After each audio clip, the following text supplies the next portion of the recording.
के सभी आचार्यगण, सभी विद्यार्थी को मेरा राम राम। राम राम भाई सारिया ने। दीदी की बात को उल्टा सीधे करो, जोर से बोलो। राम राम भाई सारिया ने। दीदी की बात को उल्टा सीधे कर दिया आपने।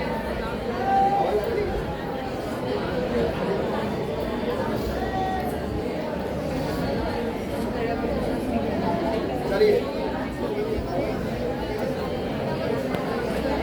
Hello hello. बहनें सभी सामने सुन रही हैं। देखिए बहनें बड़ी शांति से पूरी बात सभी की सुनी उनने, और आप सभी भैया लोगों से मैं बोल रहा हूँ पूरा ध्यान आप इधर रखें, ठीक है? एकदम सतर्क, आपस में कोई बात नहीं रहना चाहिए, और नहीं तो फिर सब यहाँ के खड़े हो जाओ, ठीक है? आपस में कोई बात नहीं करेगा, बड़ी ध्यान से सुनेंगे। चलिए, आप सब में से यूपीएससी की तैयारी कौन कौन करना चाहता है? यूपीएससी की तैयारी कौन करना चाहता है? आप पीछे खड़े हो, आप ही। यूपीएससी का फुल फॉर्म किस किस को मालूम है? हंसना नहीं, हंसना नहीं है। आप में से किसी को यूपीएससी का फुल फॉर्म मालूम है? यूपीएससी का फुल फॉर्म बताओ। आगे आ जाओ, तुम यहाँ सुनना ध्यान से, नहीं तो बात सुनोगे। आ जाओ, तालियां। जो भैया ने अभी यूपीएससी का फुल फॉर्म बताया, यूनियन पब्लिक सर्विस कमीशन, यहाँ बैठ जाओ, जिससे तुम ध्यान से सुनना है। अब आपको हिंदी में बताना है यूनियन पब्लिक सर्विस कमीशन को हिंदी में क्या बोलते हैं? इसको हिंदी में क्या बोलते हैं? किसी को मालूम है? यूनियन पब्लिक सर्विस कमीशन को हिंदी में क्या बोलते हैं? इसकी अंग्रेजी की इतनी तो हिंदी आनी चाहिए ना। यूनियन को हिंदी में क्या बोलते हैं? यूनियन को क्या बोलते हैं हिंदी में? संघ नहीं बोलते, संघ बोलते हैं ना। और पब्लिक को क्या बोलते हैं? एक शब्द जो आम भाषा में चलन में नहीं है उसे लोक बोलते हैं, लोक बोलते हैं, ठीक है? सामान्य चलन में नहीं है वो, तो पब्लिक यानी लोक, सर्विस यानी सेवा, कमीशन यानी आयोग। तो संघ लोक सेवा आयोग ये भारत की सबसे बड़ी परीक्षाओं को आयोजित कराता है। इसके माध्यम से किस सर्विस में जाते हैं? बड़ा पद कौन सा रहता है? जैसे कोई जिले का सबसे बड़ा पद कौन सा रहता है? क्या रहता है? आईएएस तो एक सेवा है। कौन रहता है? कलेक्टर, ठीक है? अब आईएएस का फुल फॉर्म किस किस को मालूम है? आईएएस का फुल फॉर्म किस किस को मालूम है? आप में से और कोई है धुरंधर? आईएएस का फुल फॉर्म बताओ। बहुत बढ़िया, तालियां। देखिए, मैं आप सबके बीच में कोई भाषण देने नहीं आया हूं। आप सब में जो छुपी हुई प्रतिभाएं हैं वो बाहर आए। हम किसी भी विद्यालय कॉलेज में जाते हैं तो ऐसे कार्यक्रम के माध्यम से ऐसे विद्यार्थी जो कहीं ना कहीं जो सेवा, हमारे उसमें क्या शब्द जुड़ा हुआ है? इंडियन एडमिनिस्ट्रेटिव सर्विस, यानी तो वो उसमें भारतीय प्रशासनिक सेवा। तो सेवा का अर्थ क्या होता है? कोई बताएगा सेवा यानी क्या? आज हमारी ये पूरी व्यवस्था ये अधिकारी हो गए हैं, लेकिन जब हम सेवा भाव से कोई कार्य करते हैं, जैसे हमारे देश के प्रधानमंत्री अपने आप को क्या बोलते हैं? प्रधानमंत्री बोलते हैं क्या और कुछ बोलते हैं? क्या बोलते हैं? क्या बोलते हैं? प्रधान सेवक बोलते हैं ना। लेकिन जब हम किसी भी कलेक्टर कार्यालय में या एसडीएम कार्यालय में या कमिश्नर कार्यालय में जाते हैं तो वहां पर बड़े दबे दबे से महसूस करते हैं। क्यों? क्योंकि ये अंग्रेजों के द्वारा बनाई हुई सेवाएं थी, और अंग्रेज जो अधिकारी थे बहुत थोड़े थे। यानी देखा जाए तो एक तरह से 1-8 लाख अंग्रेजों ने पूरे भारतवर्ष को गुलाम बनाए रखे रहे। वो किन के दम पर? इन्हीं अधिकारियों के दम पर। अब जब हम में से कोई व्यक्ति कैसा अधिकारी बनता है, जब भारत के अभी राष्ट्रीय सुरक्षा सलाहकार कौन है, किसी को मालूम है? भारत के राष्ट्रीय सुरक्षा सलाहकार कौन है? किसी ने नाम सुना है उनका? तुमने बताया, इनने बताया? नहीं, तो ऐसा नहीं करना, ठीक है? ये छोटी सी जो नकल है ना, वो हमें आगे बढ़ने से रोक देगी। आपका भविष्य उज्ज्वल है, उसको यहाँ खत्म नहीं करना।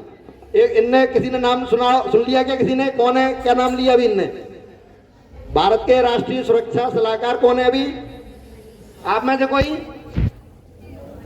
बोलो, किसी ने नाम लिया अभी? किसी ने नाम लिया अभी? मेरे को कान में सुनाई दिया। किसी को याद रहा क्या? बोलो। आपने कुछ नहीं? और कोई कोशिश करो। उनका नाम है अजीत क्या? आगे डोभाल, ठीक है? वो आईपीएस है, मुख्य उनकी जो नियुक्ति हुई थी वो आईपीएस है। अब आईपीएस का फुल फॉर्म कौन बताएगा? हाँ बोलो बोलो। इंडियन, बोलो बोलो, इंडियन पुलिस सर्विस। अब अजीत डोभाल आज भारत के राष्ट्रीय सुरक्षा सलाहकार हैं। जब भारत पर पुलवामा और उरी अटैक हुआ पाकिस्तान के द्वारा, तो उस समय भारत के प्रधानमंत्री को कौन सलाह दे रहा है कैसे क्या करना है? वो सलाह दे रहे हैं अजीत डोभाल जी, ठीक है? तो वो पहले भारतीय पुलिस सेवा में थे, केरल में उनकी पोस्टिंग थी। किसी समय वो पाकिस्तान की आर्मी में भी उन्होंने काम किया, यानी जासूस बनकर, भारत के गुप्तचर बनकर वो पाकिस्तान में भी रहे, ठीक है? और आज भारत के प्रमुख सुरक्षा सलाहकार हैं। तो ऐसे व्यक्ति जब, जिनके तन मन धन में देश प्रथम होता है, राष्ट्र प्रथम होता है, जब ऐसे अधिकारी हम बनते हैं तो देश का भविष्य किस प्रकार का होगा हम सब जानते हैं। आज हमारे देश में भ्रष्टाचार चरम पर है। यदि कोई व्यक्ति पढ़ाई कर रहा है, कोचिंग जा रहा है और उसने कोई भी परीक्षा की तैयारी की, तो सबसे पहले उसके दिमाग में पैसे वाला बनना है। और पैसे वाला कैसे बनना है? लूट खसोट कर करके, भ्रष्टाचार करके, रिश्वत ले लेकर पैसे वाला बनना है। होता है नहीं होता? तो यानी हम नौकरी लगने से पहले ही भ्रष्ट हो जाते हैं। उसका मूल कारण क्या है कि हमारे आसपास का जो वातावरण है वो हमें पैसा, यानी आज की जो शिक्षा है वो हमें क्या बना रही है? पैसे कमाने वाला आदमी बना रही है। केवल हमें पैसा कमाना है। अब जब हम पैसा कमाने के लिए पढ़ाई करेंगे तो कई बार ऐसा होता है ना हम पैसा कमा पाते हैं ना अच्छे से पढ़ पाते हैं। तो अभी हमने जो सरस्वती वंदना की थी, काय की देवी हैं? ज्ञान की देवी। काय की देवी हैं? ज्ञान की देवी हैं। तो अभी हम यहाँ पर लक्ष्मी जी की पूजा तो दीपावली पे करेंगे, यहाँ विद्यालय में तो काय की पूजा करते हैं? सरस्वती की पूजा करते हैं। जब आप सरस्वती देवी की पूजा करोगे तो फिर आपकी जो पढ़ने की गति है वो बहुत अच्छी होगी। अब मैं आप सब लोगों से कुछ प्रश्न पूछूंगा और प्रश्न के माध्यम से अपनी बात आगे बढ़ाऊंगा।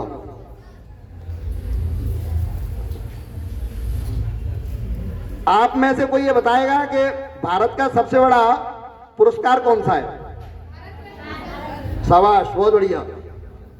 अब आप में से कोई बताएगा कि भारत के कम से कम अभी तक 53 लोगों को भारत रत्न मिल चुका है। इससे पहले 48 लोगों को मिला था, अभी 53 लोगों को भारत रत्न मिल चुका है।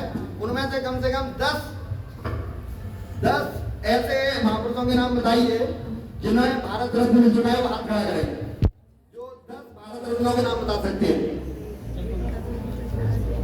आप में से लड़कों में से कोई जो कम से कम 10 भारत रत्न उनके बारे में बता सके?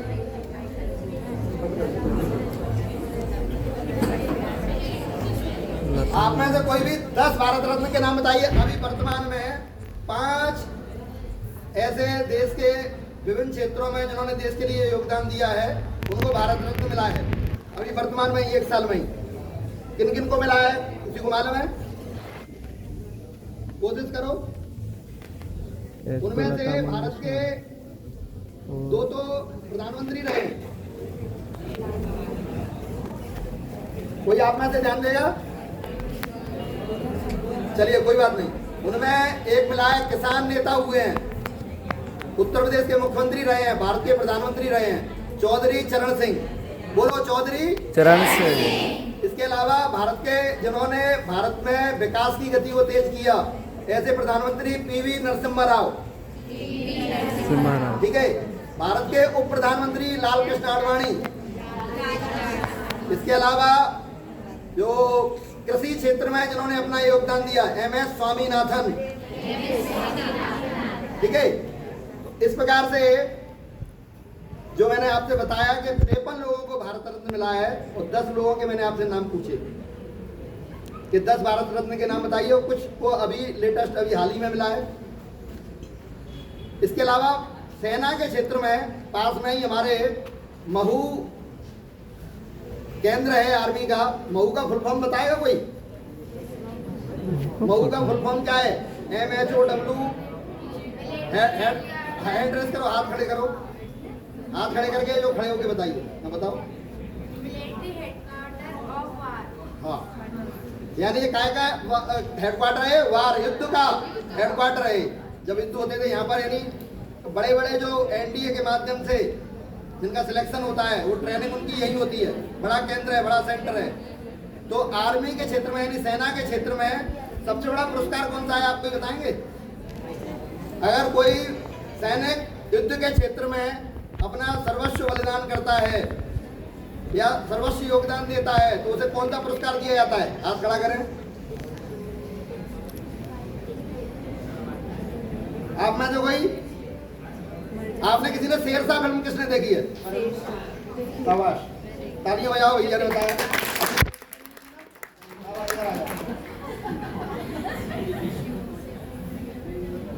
देखो भैया ने नाम बताया परमवीर चक्र। क्या होता है? जोर से बोलो सबको।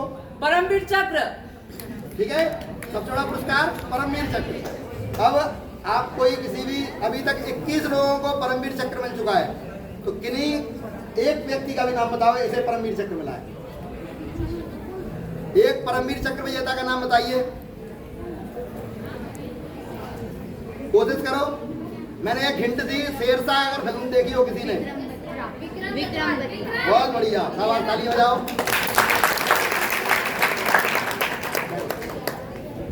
देखिए, विक्रम बत्रा के ऊपर अगर फिल्म नहीं बनी होती तो शायद हम विक्रम बत्रा का भी नाम नहीं लेते। इसके अलावा विक्रम बत्रा के अलावा अब 20 बचते हैं। 20 में से किसी एक का नाम बताओ।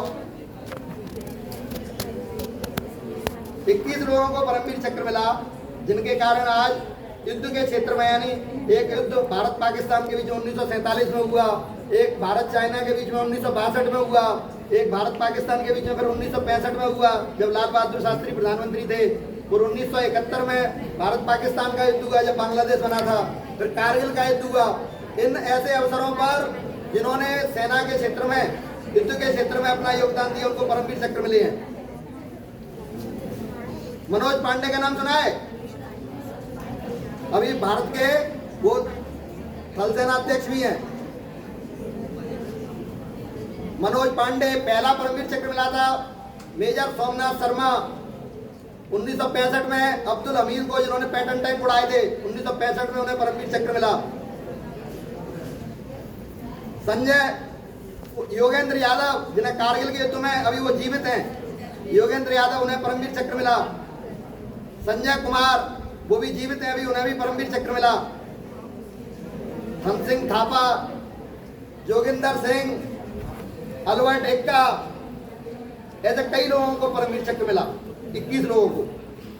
अब ये मैंने दोनों चीजें आपसे किन्हीं कारणों से पूछी हैं कि भारत रत्न और परमवीर चक्र भारत के बड़े पुरस्कारों में से एक हैं। यदि हम उनमें से इनके नाम अगर नहीं जानेंगे तो हमारी पढ़ाई किस दिशा में जा रही है हम समझ सकते हैं। आप में से इंजीनियर कौन कौन बनना चाहता है? हाथ खड़ा करेंगे लड़कों में भी। इंजीनियर कौन बनना चाहता है? इंजीनियर कोई बनना चाहता है क्या? बात नहीं करना है। अगर बनना है जो हाथ खड़े करें, जो बनना चाहता है लड़कों में जो कोई इंजीनियर। किसी को नहीं बनना? किसी को नहीं बनना इंजीनियर? कोई प्रश्न पूछ देंगे इसलिए नहीं बोल रहे।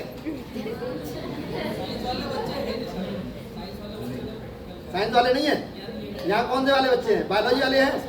हाँ, बायोलॉजी वाले हैं? डॉक्टर कौन कौन बनना चाहता है? आप डॉक्टर्स डे, चिकित्सक दिवस किस दिन मनाया जाता है? चिकित्सक दिवस किस महान व्यक्ति, किस महान डॉक्टर के जन्मदिन को हम चिकित्सक दिवस के तौर पर मनाते हैं? कोशिश करो। और कोई कोशिश करेगा?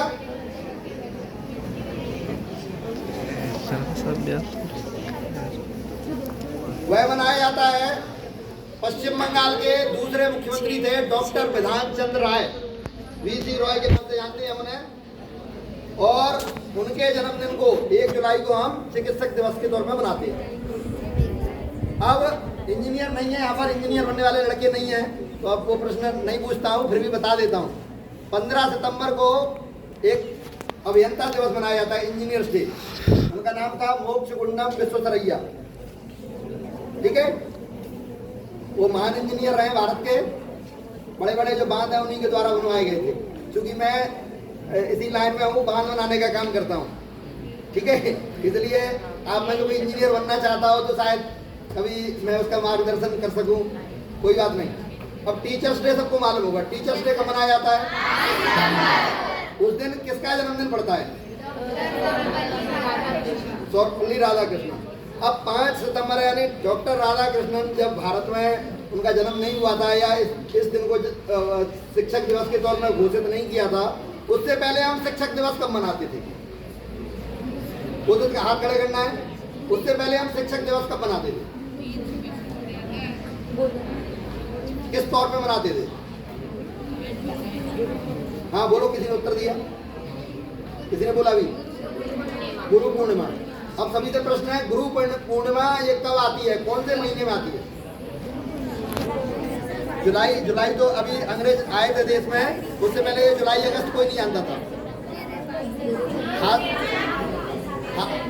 हाथ खड़े करो, कौन बताएगा? गुरु पूर्णिमा कौन से महीने में आती है? बात नहीं करना है। गुरु पूर्णिमा कब आती है? किसी ने बोला अभी? कौन से में आती है? अब गुरु पूर्णिमा आषाढ़ में आती है। अब इस दिन कौन से महापुरुष की जयंती है? कौन से महापुरुष की जयंती है, उसको हम गुरु पूर्णिमा के तौर पर मनाते हैं। यानी जब गुरु सबसे जुड़ गया, जैसे पूर्णिमा रहती है, कोई रक्षाबंधन की पूर्णिमा रहती है, सावन पूर्णिमा रहती है, कोई भाद्रों की पूर्णिमा रहती है, अभी शरद पूर्णिमा आएगी। बात नहीं करना है, चलो बताओ। अब जो आषाढ़ की पूर्णिमा है, गुरु पूर्णिमा है, वो कौन से महापुरुष का के दिन को हम गुरु पूर्णिमा के तौर पर मनाते हैं?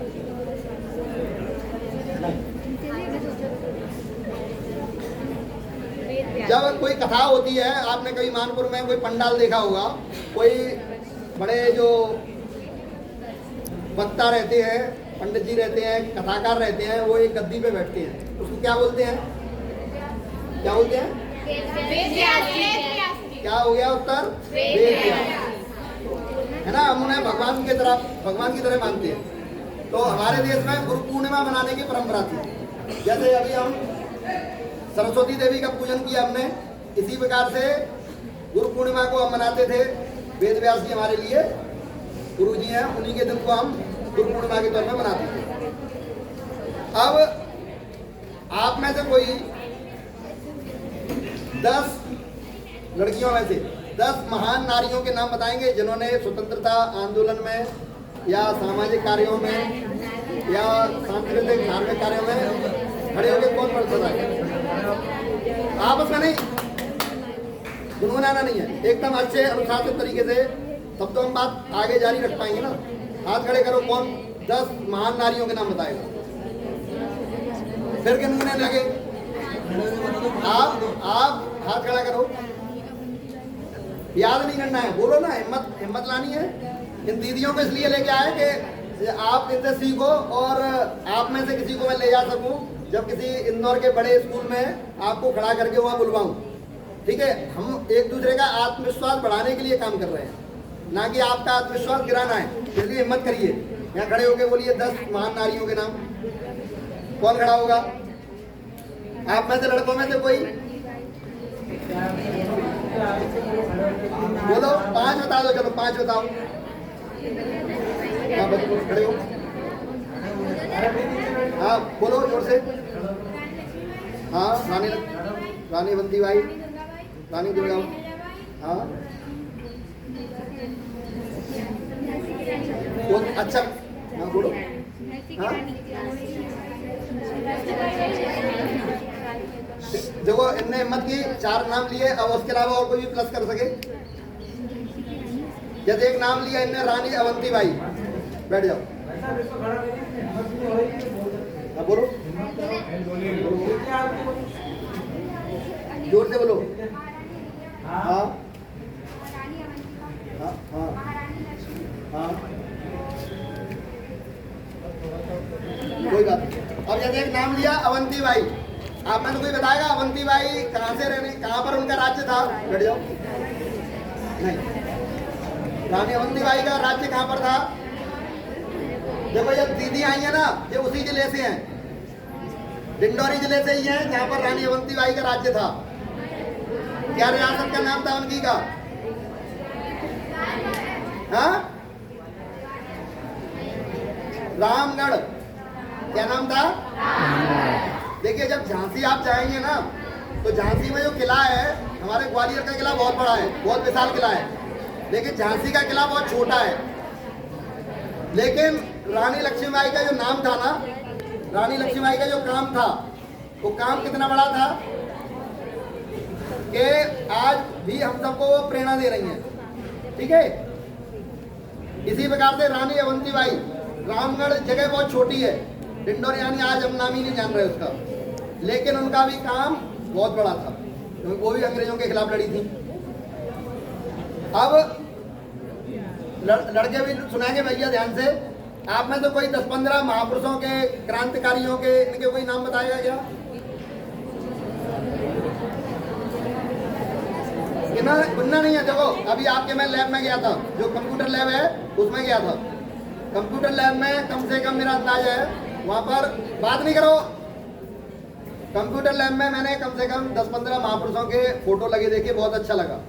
तो कम से कम वही नाम सारे के सारे आप बता दें, कौन हिम्मत करेगा?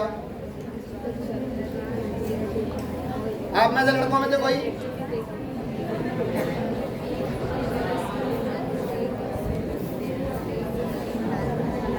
सब याद कर रहे हैं, हिम्मत करो, खड़े हो, बोलो। सबकी परीक्षा थोड़ी ले पाएंगे। वहां पर एक मिसाइल का फोटो लगा हुआ है, उस मिसाइल का नाम क्या है? चलो ये बताओ। उसमें एक मिसाइल का फोटो लगा हुआ है, वो कौन सी मिसाइल है? एक ट्रक पर लोड खड़ी हुई है वो मिसाइल, और उस मिसाइल का नाम क्या है? बताओ, जिसने देखा लेब में गया था।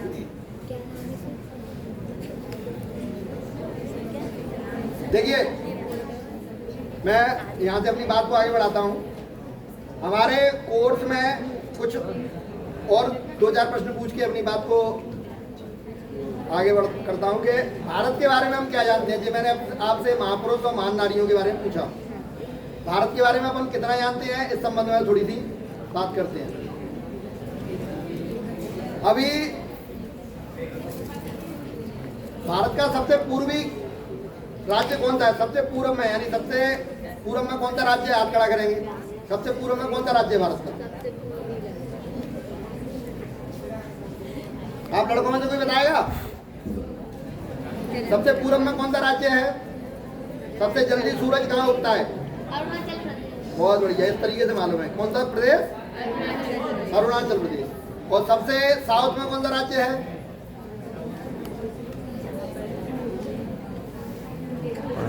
दक्षिण। यानी अभी देश के प्रधानमंत्री नरेंद्र मोदी जी बीच में अभी वहां पर गए थे, उस स्थान पर एक विवेकानंद स्मारक है, विवेकानंद जी ने वहां पर तपस्या की थी। उस शिला पर वहां उनका भव्य मंदिर बना हुआ है, उसे विवेकानंद मेमोरियल के नाम से हम जानते हैं। वहां पर मोदी जी रुके थे, देश के प्रधानमंत्री। वो स्थान का नाम क्या है मालूम है किसी को? कौन सा जगह है, कौन सा जिला है वो, दक्षिण। कौन सा राज्य है? दक्षिण दिशा में। क्या प्रश्न पूछा अभी? भारत के सबसे दक्षिण में कौन सा राज्य है भाई? भारत का कश्मीर है, नीचे कौन सा है? बहुत बढ़िया, शाबाश, ताली बजाओ। अब सबसे पश्चिम में कौन सा है? सबसे लेट सूरज कहाँ डूबता है? सबसे लेट सूरज कहाँ डूबता है भारत में? सबसे जल्दी तो अरुणाचल में नाम उगता है। बताओ, मैं थोड़ी बताऊँ, तुम बताओ। सबसे लेट कहाँ डूबता है? कोशिश करो।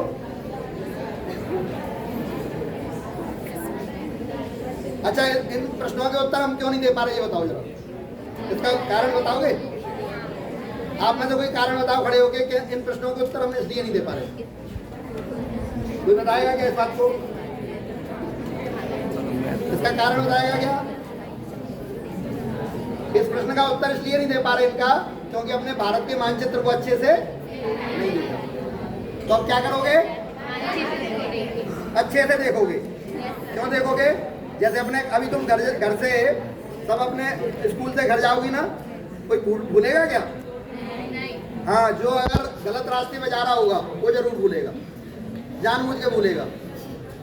लेकिन जो सही रास्ते पे हैं, सही ट्रैक पे हैं, विद्यालय, अगर हम विद्यार्थी जीवन में हैं, विद्यार्थी जीवन का महत्व समझते हैं, तो सबको हमें अपने घर का रास्ता मालूम होगा। सब हम व्यवस्थित घर पहुंचेंगे। क्यों पहुंचेंगे? क्योंकि घर का पूरा नक्शा हमें मालूम है। खेत का नक्शा मालूम है सबको? दुकान का भी नक्शा मालूम होगा जिसकी दुकान होगी। लेकिन अपने देश का नक्शा क्यों नहीं मालूम? क्या हमारे कोर्स में नहीं है क्या भारत का मानचित्र? क्यों नहीं देखते अपन उसको? इसका मूल कारण है कि हम भारत माता की जय तो बोल रहे हैं, लेकिन भारत माता के ऊपर चारों ओर से आक्रमण हो रहा है।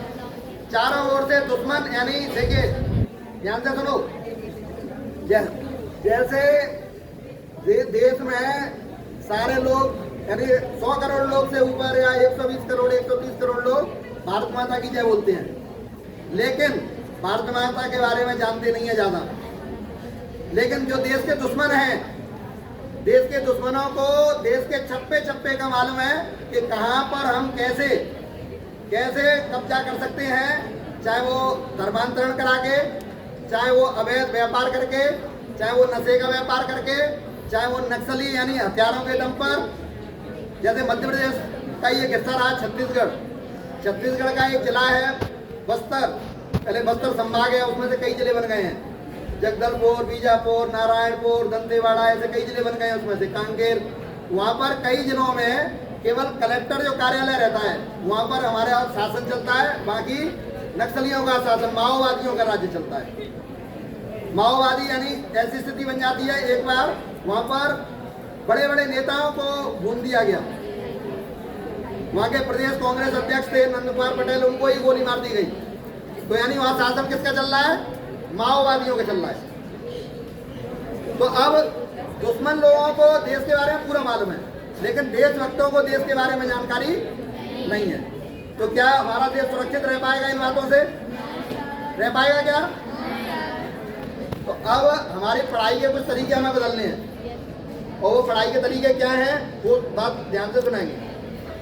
पढ़ाई के लिए सबसे पहले हम प्रतिदिन किसी न किसी महापुरुष का जीवन चरित्र जरूर पढ़ेंगे। पढ़ोगे नहीं पढ़ोगे?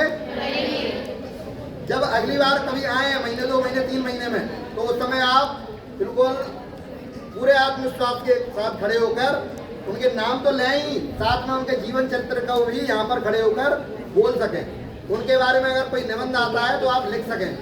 रटाया नहीं, हमारे द्वारा आत्मसात किया हुआ जो हमने समझा है, जब हम उसको समझ के इस प्रकार से पढ़ाई करेंगे तो उस महान नारी का या महान पुरुष का जीवन चरित्र हमारे जीवन में भी आएगा। और जब वह चरित्र हमारे जीवन में आएगा तो हमारी पढ़ाई बहुत अच्छी होने वाली है। जितने भी हमारे देश के महापुरुष हुए हैं, जैसे नेताजी सुभाष चंद्र बोस कांग्रेस के अध्यक्ष रहे 2 बार, आजाद हिंद फौज की स्थापना की। इसके साथ साथ उन्होंने एक बड़ी परीक्षा पास की थी अंग्रेजों के जमाने में। कौन सी परीक्षा थी? उस समय क्या बोलते थे उसको? उसका नाम क्या था? सुभाष चंद्र बोस का जीवन चरित्र पढ़ा किसी ने? उनका जन्मदिन कौन से दिन आता है? 23 जनवरी 1897 को उनका जन्म हुआ था। उनने जो परीक्षा पास की थी उसको बोलते थे ICS, और वो परीक्षा कहाँ होती थी? इंग्लैंड में होती थी। तो उन्होंने भी किसी के जीवन चरित्र को पढ़ा, उन्होंने रामकृष्ण परमहंस के, स्वामी विवेकानंद के, ऐसे वसुदेव बलवंत फड़के, चापेकर बंधुओं का ना, उन्हें कई ऐसे महापुरुषों का जीवन चरित्र पढ़ा, छत्रपति शिवाजी महाराज का, तो उनका जीवन भी ऐसा ही हुआ। और उन्होंने देश को आज़ाद कराने के लिए पूरी तरीके से अपना 45 साल की उम्र में तो वो चले गए। कई बार ऐसा कहते हैं कि वो नहीं गए हैं, लेकिन हम प्रतिदिन नहीं, कम से कम 2-4 दिन में किसी महापुरुष का जीवन चरित्र पढ़ें। कई बार हम गाने सुनते हैं, कई बार यूट्यूब पर समय खराब करते हैं। उसी यूट्यूब पर जब आप किसी भी महापुरुष का जीवन चरित्र देखेंगे तो वो आपको पूरा मिलेगा। किताब में नहीं मिल रहा तो मोबाइल में मिलेगा, गूगल पर मिलेगा। तो पढ़ने के थोड़े से आपको तरीके बदलेंगे। तो आप में से तैयारी कौन कौन, जैसे किसी ने 2-3-4 बहनों ने UPSC की तैयारी करना चाहते हैं, तो UPSC की तैयारी के लिए अलग से कोई पढ़ाई होगी क्या? अगर हमें भारत का मानचित्र नहीं मालूम, भारत के महापुरुषों के बारे में नहीं मालूम, तो आप कैसे कर सकते हैं? UPSC की पढ़ाई या किसी भी गवर्नमेंट नौकरी की पढ़ाई, चाहे वो मध्य प्रदेश लेवल की हो, चाहे वो भारत लेवल की हो, सब में हमारे देश को कितना जानते हैं आप? हमारे देश को अगर नहीं जानते तो आप कोई कंपटीशन एग्जाम पास नहीं कर सकते। अगर अब आप हमारे देश को जानेंगे, हमारे महापुरुषों को, महान नारियों के जीवन चरित्र को जानेंगे, तो आपका स्वयं का जीवन चरित्र तो अच्छा होगा ही, साथ में आपकी पढ़ाई भी बहुत अच्छी होगी, जो कि आपकी कंपटीशन एग्जामों में आपके लिए सहायक सिद्ध होगी। बात समझ में आ रही है? क्योंकि आज जो आपके पास जो टर्निंग पॉइंट वाला समय है, इस समय यानी हम विद्यार्थी जीवन में हैं, आगे चल के जब हम कॉलेजों की स्थिति क्या है कि कॉलेज लगते ही नहीं है। दीदी कॉलेज जाती हैं तो मालूम चला प्रोफेसर लोग आते ही नहीं, या छुट्टी हो जाती है। प्रोफेसर आते हैं तो विद्यार्थी नहीं आते। तो अभी आपके पास एक गोल्डन चांस है। इस समय जब भी आ रहे हैं, विद्यालय में पढ़ें, घर पे पढ़ें, और अपने जो पढ़ने की जो दिशा है उसको भारत माता से प्रेम करते हुए पढ़ें। केवल नौकरी के लिए नहीं, केवल पैसे कमाने के लिए नहीं। जैसे अपने माँ बाप से हमारा प्रेम है, वैसे ही हमारा भारत माता से जब हम प्रेम रहेगा तो भारत माता के हर राज्य के बारे में, हर क्षेत्र के बारे में, हर पर्वत नदी के बारे में, हर ऐसे स्थान के बारे में जो हमारे लिए राष्ट्रीय तौर पर बहुत महत्वपूर्ण है। जब आप देश को जान जाओगे, महापुरुषों को जान जाओगे, आपकी 50% परीक्षा की तैयारी कंप्लीट हो जाएगी। अगर आपने उस तरीके से पढ़ा होता तो सामान्य से प्रश्नों के उत्तर आप देते। जैसे मैंने भारत रत्न के नाम बताए, तो भारत रत्न 53 लोगों को मिले, उनमें से कम 8-10 तो हमारे प्रधानमंत्री हैं, कई डॉक्टर हैं, कई जैसे मोक्षगुंडम विश्वेश्वरैया, उन्हें भारत रत्न मिला है। हमारे जो संविधान सभा के प्रारूप समिति के अध्यक्ष थे बाबा साहब भीमराव अम्बेडकर, उनको भारत रत्न मिला है। ऐसे में कैसे लोगों को भारत रत्न दे दिया गया? एक ऐसे व्यक्ति को भारत रत्न दे दिया गया जिनका योगदान भारत के लिए नहीं था, भारत की भविष्य में, भारत के भीतर एक फूट डालने वाली योजना थी। ऐसे एक व्यक्ति को भारत रत्न दे दिया गया। आपने तो कोई बताएगा ऐसे किस व्यक्ति को भारत रत्न मिला, जो कहीं ना कहीं भारत को बांटने वाली योजना का एक माध्यम था। अच्छा, सबसे एक प्रश्न है, सबसे ज्यादा ईसाईकरण, सबसे ज्यादा क्रिश्चियन किसने बनाए होंगे हमारे देश में? सबसे ज्यादा क्रिश्चियन किसके द्वारा बनाए गए? Mother Teresa. क्या बताया गया कि उनके माध्यम से सेवा की गई। अब सेवा की गई, सेवा के बदले में क्या हुआ?